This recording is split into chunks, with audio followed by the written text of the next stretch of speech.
کشف محجوب میں ایک ایسی حدیث جو آپ کو فسق و فجور میں مبتلا کر دے، آپ کے آ سکے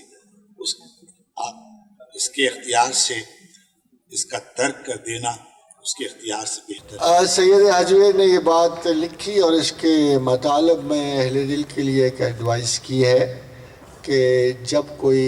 ایسی حدیث، جیسے آپ کو پہلے بھی یاد ہوگا کہ فلسطینی یہودی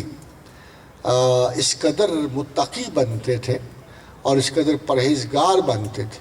اور مذہب پر اتنے سخت تھے کہ ان کی عبادات سے اہل اخلاص شرماتے تھے، تو حضرت عیسیٰ علیہ السلام نے جب ان کا یہ تقوی دیکھا اور طہارتیں دیکھیں اور سود دیکھا اور حرام کاری دیکھی اور مال غصب کرنا دیکھا اور ٹیکس لینا دیکھا، تو ویسے بھی پروردگار عالم نے قرآن حکیم میں بھی یہ ارشاد فرمایا ہے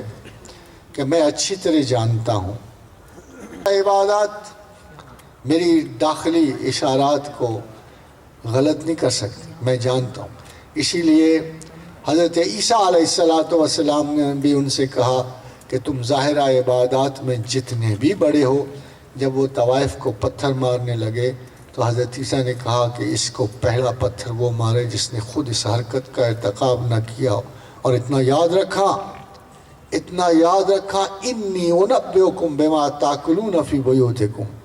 میں تمہیں بتا سکتا ہوں کہ تم گھروں میں کیا کھاتے، کیا پیتے ہو، کیا چھپاتے ہو، تمہارے بکسوں میں کیا بند۔ حضرت عیسیٰ کے اس قول کو کسی نے چیلنج نہیں کیا، اور وہ فلسطینی، وہ یہودی علماء سارے کے سارے غائب ہو گئے اور انہوں نے حضرت عیسیٰ سے مستقل دشمنی پالی۔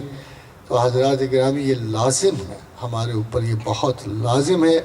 کہ ہم اخلاص کو شرط وفا رکھیں، اسے ہاتھ سے جدا نہ ہونے دیں، اور خداوند کریم سے یہودی فلسطینیوں کی طرح محبت نہ کریں،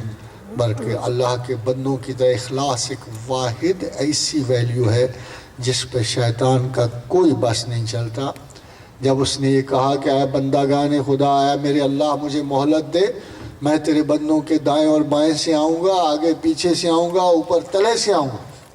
ہمارے ان کو ضرور گمراہ کروں گا، تو اللہ نے کہا ہاں تو کرے گا، اور سب کا حصہ تیرے ساتھ لکھا ہوا ہے، مگر ایک قسم کے بندے پہ تو کبھی قابو نہیں پا سکے گا، الا عبادہ اللہ المخلصین،